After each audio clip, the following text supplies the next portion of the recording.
Donc le thème du tireur d'épines. Alors moi je n'ai malheureusement que des bras, comme celui que je vous ai présenté ici. Et je vous ai représenté une petite statuette pour que vous voyez à quoi ça ressemble concrètement. Alors après on a des personnages indéterminés, donc le sexe est indéterminé, et cette valve de moule, alors d'une tête féminine, aux traits quand même assez grossiers, assez frustes. La particularité d'avoir est sectionné. C'est-à-dire que ce moule servait à fabriquer que la tête. Alors on peut se poser la question pourquoi, peut-être était-ce pour rajouter la tête sur une autre figurine qui était moulée à part, ou alors on a aussi le cas où on moulait la tête en terre cuite et on rajoutait une pièce de tissu accrochée au cou pour faire une poupée pour les enfants. Alors, malheureusement on ne peut pas appuyer avec certitude telle ou telle hypothèse. Enfin on trouve donc les animaux avec d'abord une assez bonne représentation du cheval avec une valve de moule et 4 figurines. Alors, un fragment de figurine donc en bas à droite avec au-dessus une petite représentation de quoi pourraient ressembler des figurines de cheval, de chevaux. Pardon.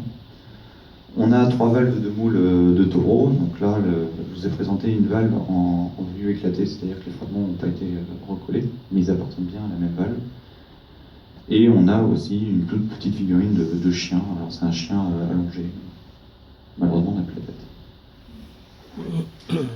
Alors d'autres animaux, un lapin. Donc là je vous ai remis une petite figurine de lapin pour que vous puissiez bien visualiser, parce que bon, c'est pas évident au premier abord avec le petit fragment qu'on a. Hein.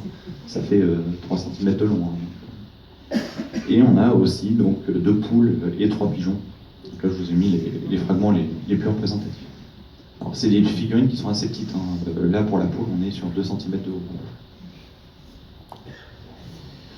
Je finirai donc par les socles. Alors les socles, je ne vais pas m'étendre là-dessus. Hein. Il y a des socles circulaires, hémisphériques, des socles rectangulaires. Donc soit c'est mouluré, soit c'est pas mouluré. Mais on note aussi la présence donc, de 5 valves de moule pour ces socles. Alors ces socles sont utilisés pour les Vénus, mais on a aussi des socles qui sont utilisés pour les cuculatus, pour les rhésus, pour les bustes, etc. Donc en trouvant un socle, il est assez difficile de dire pour quel personnage, quelle statuette c'était utilisé.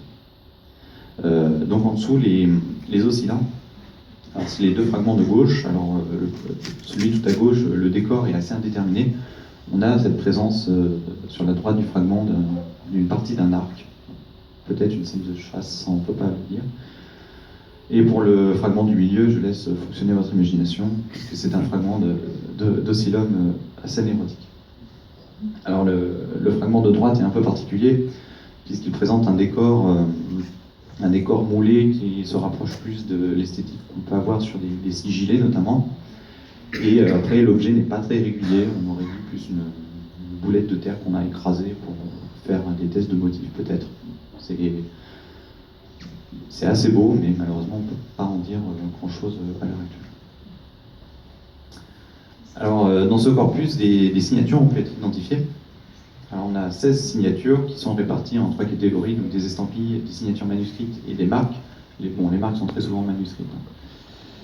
Et 4 choroplastes qui ont été identifiés, donc Pistilus, que tout le monde connaît ici, Marcello et Cartino, qui eux sont plutôt, qui étaient à l'heure actuelle plutôt connus sur les ateliers de l'Allier, quelques ateliers aussi bourguignons comme Bourbon-Lancy ou Bourguignon, et une signature inédite, celle de Tétriqui, mais j'y reviendrai un petit peu plus loin. Alors concernant le phasage de ces productions, le mobilier se répartit donc sur 3 états du quartier artisanal. Donc le premier état, donc l'état 2, daté de 70 à 110 après Jésus-Christ, là on n'a que 8 individus. Alors, ce sont des individus qui sont la plupart du temps indéterminés. Donc, alors on sait que le mobilier sont donc en fonctionnement à cet état-là, mais de là à dire qu'il y a une réelle production de figurines à la Gentoise pour cette phase-là, c'est assez compliqué. Par ailleurs, j'ai dit que les éléments étaient indéterminés, donc je ne peux pas dire de quels ateliers ils pouvaient potentiellement provenir. Pour l'état 3, on a beaucoup plus d'individus, 37, avec 3 valves de moule, dont la valve de moule de déesse mère qui est signée Tétriqui. pareil, là, le mobilier se trouve concentré près d'un bâtiment où on a les fours qui fonctionnent à cette période-là. Donc là, on a vraiment peut-être un premier élément permettant d'indiquer un début de production de figurines en terre cuite sur la Gentois, donc à cette période-là, avec un coroplaste qui peut y être associé. Alors il faut rester prudent, hein, on n'a que 37 individus, c'est assez faible. Mais voilà, on a vraiment quelque chose qui commence potentiellement à se mettre en place à cette période-là. Et donc enfin l'état 4, au tournant du IIIe siècle, où là on a vraiment 99 individus. Sur la totalité des valves de moule, on en a la très grande majorité qui sont à cet état-là. Donc là vraiment, on a vraiment une production de figurines à cette phase-là. La production qui d'ailleurs est contemporaine des productions au Faubourg d'Arroux ou de la rue des Pierres. Donc rien d'étonnant. Et donc le mobilier se retrouve concentré près de ce grand préfurnium avec tous les fours qui sont autour. Donc je parlais des valves de moule. La spécificité de mon corpus, c'est qu'on a énormément de valves de moule. On en a 74. Il faut savoir, par exemple, par comparaison, au Faubourg d'Arroux, on n'en a que 12. Même si on est aussi dans une phase de production. Alors, un lot assez important et qui a été pas mal mis en avant, donc c'est ce lot de valves qui a été retrouvé donc, dans le préfurnium que je vous ai montré juste avant, au pied d'un four, donc qui comporte 43 valves, dont 39 valves de DSM.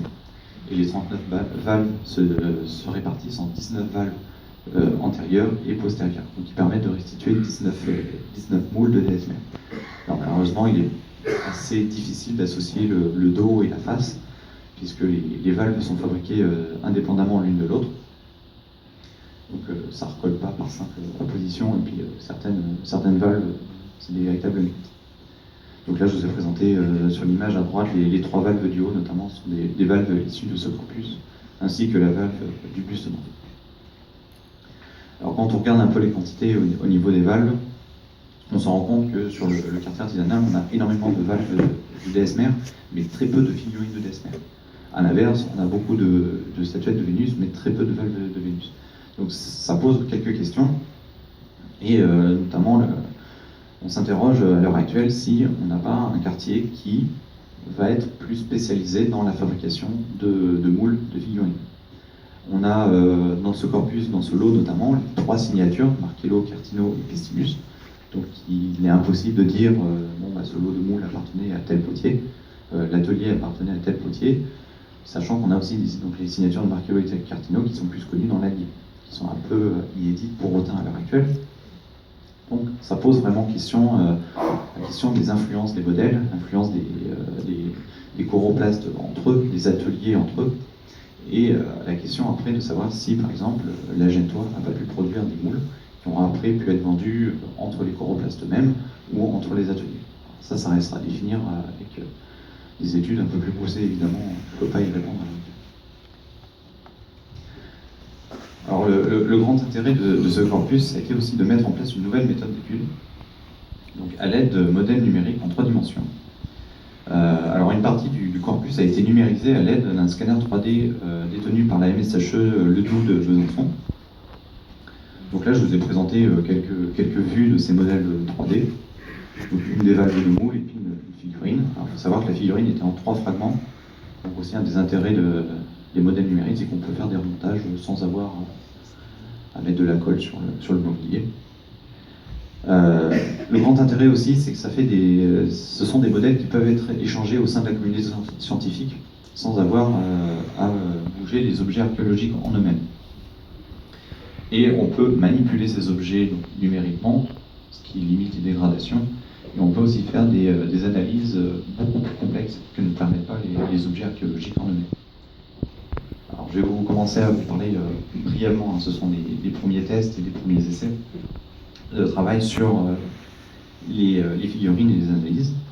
Donc là, vous avez 5 décors de valves de moule qui viennent du même lot trouvé dans le préfurnium, qui présentent un décor très similaire. Alors, j'ai découpé numériquement donc, ces surfaces afin de pouvoir en faire des comparaisons.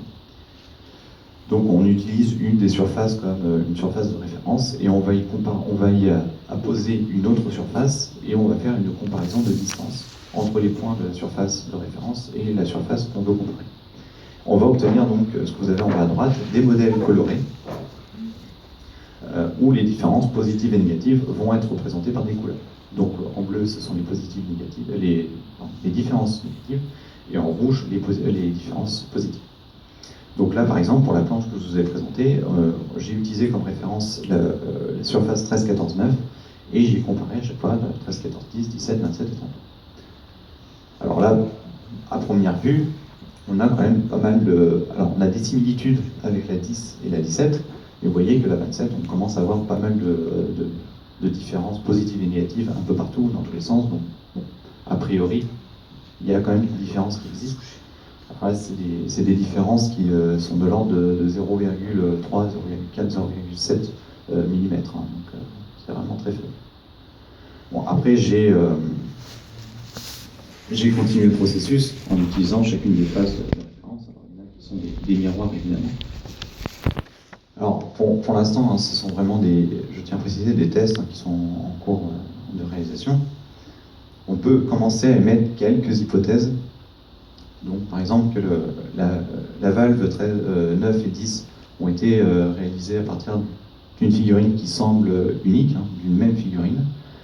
On peut avoir le même cas pour la 17 et la 27, et aussi séparément pour la 3. Mais il semblerait que les trois figurines soient indépendantes les unes des autres. Par contre, ces figurines qui ont servi à faire les valves de moule ont pu être issues d'un même ou de deux mêmes moules. Là, c'est toute la question des moulages et des surmoulages, puisqu'un potier, pour fabriquer un moule, pouvait utiliser une figurine fabriquée par un autre potier ou par lui-même. Bon, alors là, après, c'est une question un peu plus compliquée. Il faudra évidemment continuer ces analyses-là pour mieux voir comment ça réagit, parce qu'il faut savoir aussi qu'on a, c'est pas une production mécanique, c'est-à-dire que chaque valve va être unique. On peut avoir des déformations qui sont dues au démoulage, par exemple. Il a appuyé un peu trop fort, ça a un peu modifié la forme de la valve.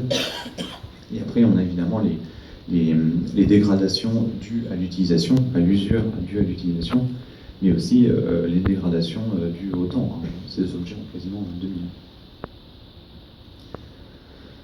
Donc les premières études que j'ai menées permettent de dégager quelques éléments assez intéressants. Donc l'étude de ce corpus permet de justifier Autun comme un centre assez important dans la production de figurines en terre cuite, essentiellement au tournant du IIIe siècle. Il faut savoir qu'à cette époque-là, les ateliers de l'Allier commencent un peu à être sur le déclin, donc on a une certaine continuité, avec peut-être une production précoce donc, dans le courant du IIe siècle. Donc concernant la production de la gentoie, elle est contemporaine à la production du faubourg d'Arroux et de la rue des Pierres. Donc on a vraiment deux pôles assez importants de production de figurines à Autun. Et enfin, dernier élément, est-ce qu'on n'aurait pas ici un atelier assez particulier, donc plus spécialisé dans la fabrication, dans la production de moules pour d'autres ateliers ou d'autres corps. Ça restera à définir dans les années à venir, notamment en établissant des comparaisons avec du mobilier provenant d'autres ateliers, notamment les ateliers d'Allier ou quelques ateliers bourguignons. Et on compte bien évidemment s'appuyer sur les modèles numériques pour essayer plus finement de faire ces analyses. Je vous remercie pour votre écoute.